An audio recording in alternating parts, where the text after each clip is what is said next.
گندم کی خریداری کے لیے حکومت کی جانب سے خریداری مراکز قائم کیے جا رہے ہیں، تاہم بعض علاقوں سے نامعلوم وجوہات کی بنا پر فوڈ سینٹر کی منتقلی سے کاشتکاروں میں بے چینی پائی جاتی ہے۔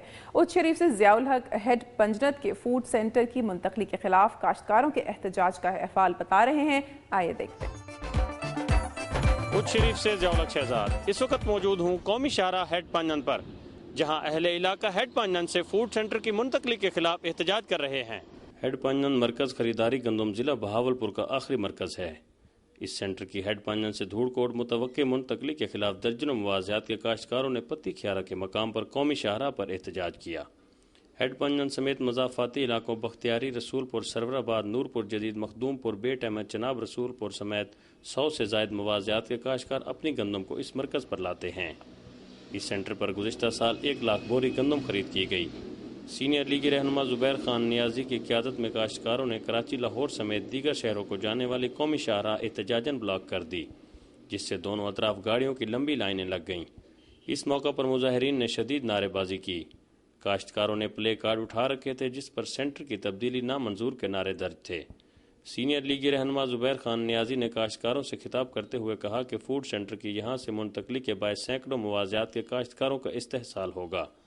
انہوں نے کہا کہ کاشتکار کسی صورت اس مرکز کو کسی دوسرے علاقہ میں منتقل نہیں ہونے دیں گے۔ کاشتکار رہنما محمد اکمل خاکی نے مظاہرین سے خطاب میں کہا کہ اگر یہ سینٹر منتقل کیا گیا تو قومی شاہراہ کو اس وقت تک بلاک کر دیا جائے گا جب تک یہ فیصلہ واپس نہیں لیا جائے گا۔ کیمرہ مین اتشام الحق کے ساتھ ضیاء الحق شہزاد، دنیا نیوز، اچ شریف۔ ناظرین، پاکستان بھرپور تاریخی ورثے کا حامل ملک ہے اور اس کے مظاہر ہر مقام پر نظر آتے ہیں۔ بہاولپور کی جامع مسجد الصادق بھی ایسا ہی ایک تاریخی ورثہ ہے جو ہمیں امت مسلمہ کی عظمت رفتہ کی یاد دلاتا ہے۔ تفصیلات کے لیے ملاحظہ کیجیے اطہر فاروق آوان کی رپورٹ۔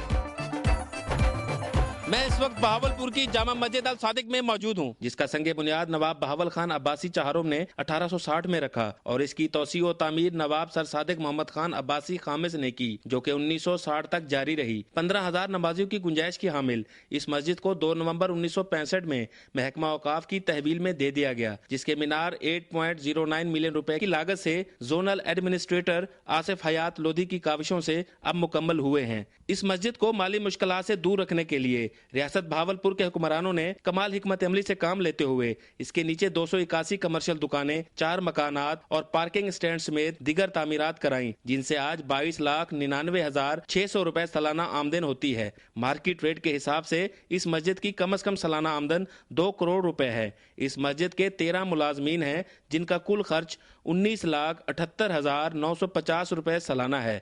ملازمین میں 2 سیکیورٹی گارڈ بھی موجود ہیں، لیکن دوران نماز جوتی چوری ہونا معمول ہے۔ مسجد کے کرایہ دار عملہ سے ملی بھگت کر کے برائے نام کرایہ ادا کر کے مسجد کی بجلی استعمال کرتے ہیں۔ خوبصورت سنگ مرمر کے پتھروں سے تعمیر کی جانے والی یہ مسجد دیکھنے کے قابل ہے۔ 21 سیڑھیاں چڑھ کر اس کے بالائی حصے میں جائیں تو کشادہ صحن اور خوبصورت عمارت نظر آتی ہے۔ محکمہ اوقاف میں موجود کالی بھیڑوں کا خاتمہ کر کے ہی ان قومی ورثوں کو محفوظ کیا جا سکتا ہے۔ کیمرہ مین عمر فاروق کے ساتھ ملک اطہر فاروق آوان، دنیا نیوز، بہاولپور۔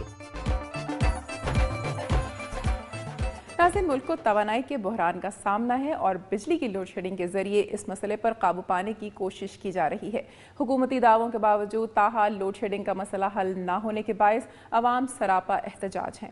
احمد پور سیال میں بھی غیر اعلانیہ لوڈ شیڈنگ کے خلاف تاجروں اور طلبہ نے احتجاج کیا ہے۔ تفصیل عبدالوحید بھٹا سے۔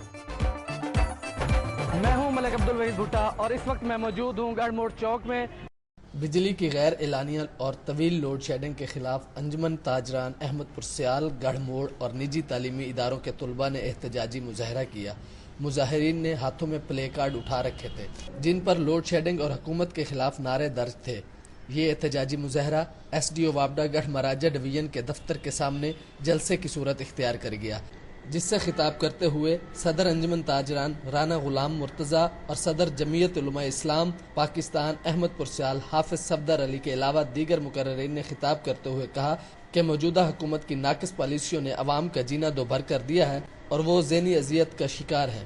بجلی کی غیر اعلانیہ اور طویل لوڈ شیڈنگ نے کاروباری طبقہ کے علاوہ گھریلو صارفین کو بھی بے حد متاثر کیا ہے، جس کے اثرات ملک کی معیشت کے لیے مضر ہوں گے۔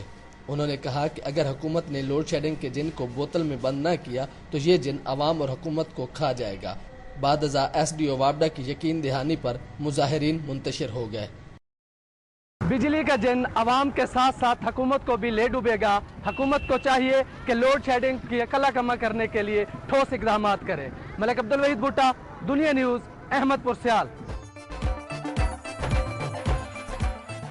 ناظرین، پنجاب کی رپورٹس آپ نے ملاحظہ کی، اب چلتے ہیں گلگت بلتستان کی جانب، جہاں مثالی اسکول سمجھا جانے والا تعلیمی ادارہ محکمہ تعلیم اور اسکول انتظامیہ کی عدم توجہ کے باعث زبوں حالی کا شکار ہے۔ تفصیلات دیکھتے ہیں اسد اللہ غازی کی report.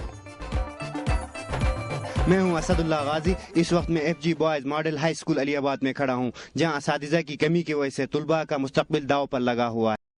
Federal government boys high school Aliabad محکمہ تعلیم کی عدم توجہ اور اسکول انتظامیہ کی نااہلی کی وجہ سے زبوں حالی کا شکار ہے۔ 1967 میں Agha Khan D J primary school کو حکومت نے اپنی تحویل میں لے کر مڈل اسکول کا درجہ دیا۔ بہتر کارکردگی کی بنیاد پر 1988 میں اسکول کو ہائی اسکول بنایا گیا۔ سن 1999 میں اس اسکول کا نصاب اردو سے انگریزی میں تبدیل کر دیا اور اسکول کا نام F G model high school رکھا گیا۔ اس وقت یہ اسکول گلگت بلتستان کا مثالی اسکول ہوا کرتا تھا، اس لیے دور دراز کے علاقوں سے بھی طلبہ یہاں تعلیم حاصل کرنے آتے تھے۔ یہاں سے فارغ تحصیل طلبہ گلگت بلتستان اور ملک کے دیگر علاقوں میں اپنی خدمات سر انجام دے رہے ہیں۔ سن 2000 سے پہلے اسکول کا میٹرک کا سالانہ نتیجہ 100% آتا تھا۔ اب اس اسکول کی حالت یہ ہے کہ انگریزی نصاب پڑھانے کے لیے اساتذہ نہیں۔ گزشتہ کئی سالوں سے میٹرک کا نتیجہ بھی 0% آ رہا ہے، جس کی وجہ اسکول میں اساتذہ کی کمی، اسکول کی خستہ حالی کا شکار عمارت، کلاسوں کا فقدان اور فرنیچر کی شدید کمی ہے۔ اسکول میں پانی کی ٹنکی کو فلتھ ڈپو بنا دیا گیا ہے، جس کی وجہ سے بچوں کو پینے کا پانی میسر نہیں ہے۔ اسکول میں بیت الخلاء کا مناسب انتظام نہ ہونے کی وجہ سے سینکڑوں طلبہ پریشان حال ہیں۔ ان کے علاوہ فزکس، کیمسٹری، بایولوجی کے سامان کو یکجا کر کے ایک گودام کی مانند لیبارٹری بنا دی گئی ہے، جس کی وجہ سے سائنس کے طلبہ کو سخت مشکلات کا سامنا ہے۔ 6 ماہ پہلے 3 اساتذہ کا یہاں تبادلہ ہوا تھا، جنہوں نے تاحال اسکول میں حاضری نہیں دی ہے۔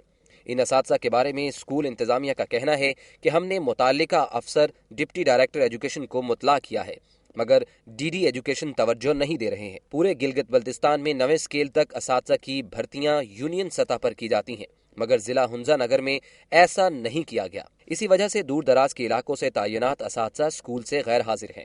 اسکول کے طلباء نے حکومت سے مطالبہ کیا ہے کہ موجودہ اسپیکر قانون ساز اسمبلی وزیر بیگ کے اعلان کے مطابق جلد از جلد اسکول کے لیے نئی عمارت تعمیر کی جائے اور فی الفور اساتذہ کی کمی کو پورا کیا جائے اور سائنس کمپیوٹر کی لیبارٹریوں کو جدید سامان سے لیس کیا جائے تاکہ پھر سے یہ اسکول گلگت بلتستان کا مثالی اسکول بن جائے۔ کیمرہ مین احمد برچہ کے ساتھ اسد اللہ غازی، دنیا نیوز، ہنزا نگر۔